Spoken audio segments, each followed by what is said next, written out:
So the first step, let's get through. Remember to look at the microphone, because I know the camera, or the microphone. If you want to look up, it'll look crazy. Look at the camera. And let's just do the intro, and then we'll go into something that's really worthwhile. What are we talking about, though? We've got the Microsoft tag codes. These are very similar to the QR codes, except you've got to sign up with Microsoft. There's probably some cost involved. Microsoft boo. Yeah, exactly. Microsoft boo. If you notice, it's got several colors there. The QR codes are just black and white. This one actually adds a few colors to the mix. It's probably not going to be recognized as easily as the QR code. If you're interested in doing two-dimensional barcodes, I would highly recommend using the QR code. If you're looking for a place to generate decent-looking QR codes, I would recommend qrcode.kwud.com. It's pretty simple. You type in the URL that you want to redirect to, and it gives you a pretty high-resolution PNG that you can drop into whatever print piece that you're working on, and that's basically it. You need to do a little bit of thought into where you want to redirect everybody to. You don't want to just send them to your home page. You probably want to direct them to a mobile website. Whatever you're promoting.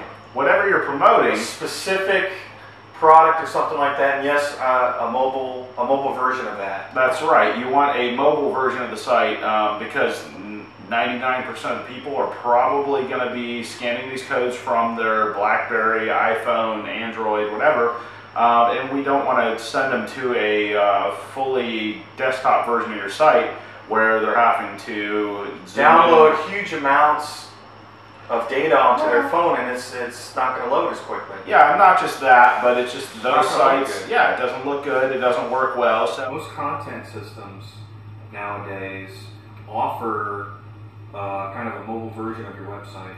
Yeah, this is true. I mean, your typical e-commerce site may have a mobile version available if you're on WordPress. But look at it, for God's sakes, look at it. Yeah, definitely. Make sure it's programmed right. Definitely, you want to do a little bit of testing and make sure that it's going to display correctly on your BlackBerry, your iPhone 4, your Android device, and your tablets. Android tablets, not omitted. Make sure everything displays correctly, displays the way you think it's going to. And most people are going to be on iPhone. Waste your time. Give them something special. Don't waste my time. Give them something special that they don't get on the typical laptop. They've taken the time to pull out their mobile device and scan it, so give them something special. Give them the goods.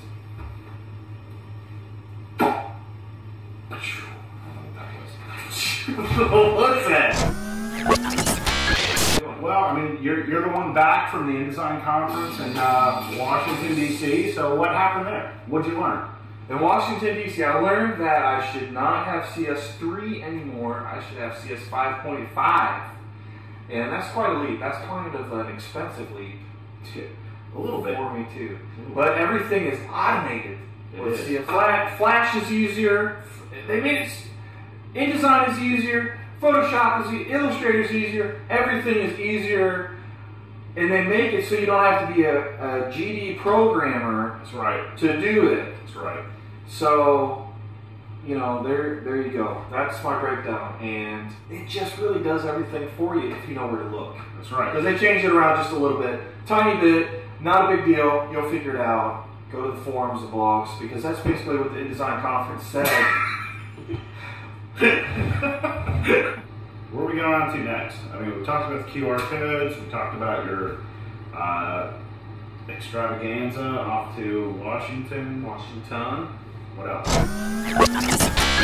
Do you want to talk about ink density on the page? Go ahead, knock it out. What about it? I have no idea. Are you serious? You have no idea about ink density on the page? I don't.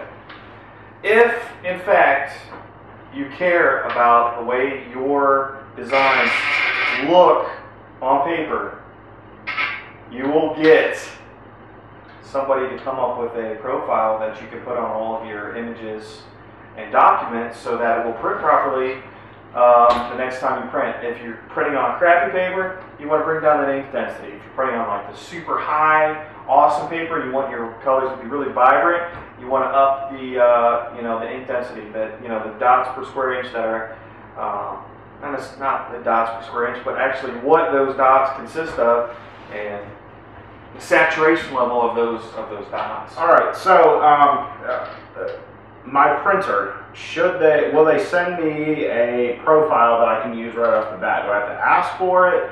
Do I have to beg for it? You need to work with your printer, and if they're smart enough, you guys should be able to come up with something by yourselves. An ICC profile for all of your Photoshop needs.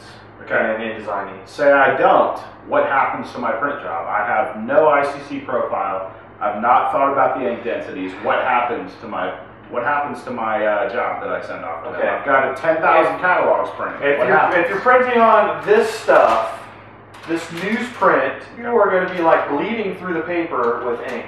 Okay. That's what's going to happen. Okay. Okay. So we got to tone it down.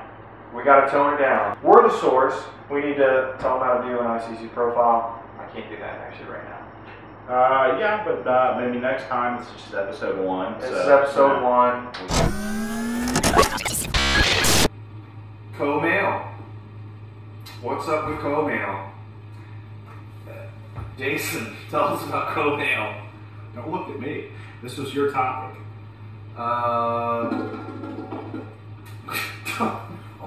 Don't know anything about co-mail other than it saves you money, so do it. Do co-mail. I can put in the sound effect. I think that's probably a good point to wrap up the night. So you can follow me on Twitter as @JumpLittlePixel. You can follow Kirk in real life because he doesn't Twitter, he doesn't Facebook. But hopefully you'll join us maybe next week or next month. Can I just say something? Knock it out. I call people. You call people. I'm a conversationalist. I call people. Okay. I try not to text too much and bother people. See me on the blog. Yeah, that's right. But the only one contributing right now until I get around. Follow Jason on Twitter because I'll tell him stuff. He'll tweet about it. That's right.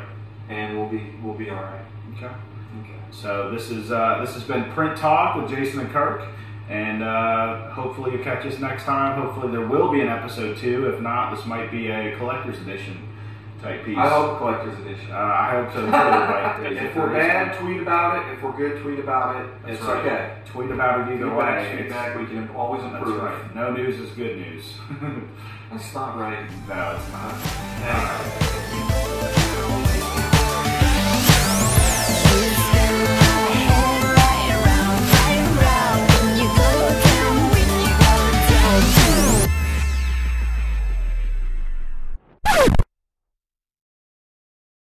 We could talk about it and why we're doing this. To make me lose credibility at work and all the people are going to see it. All right. Nobody's gonna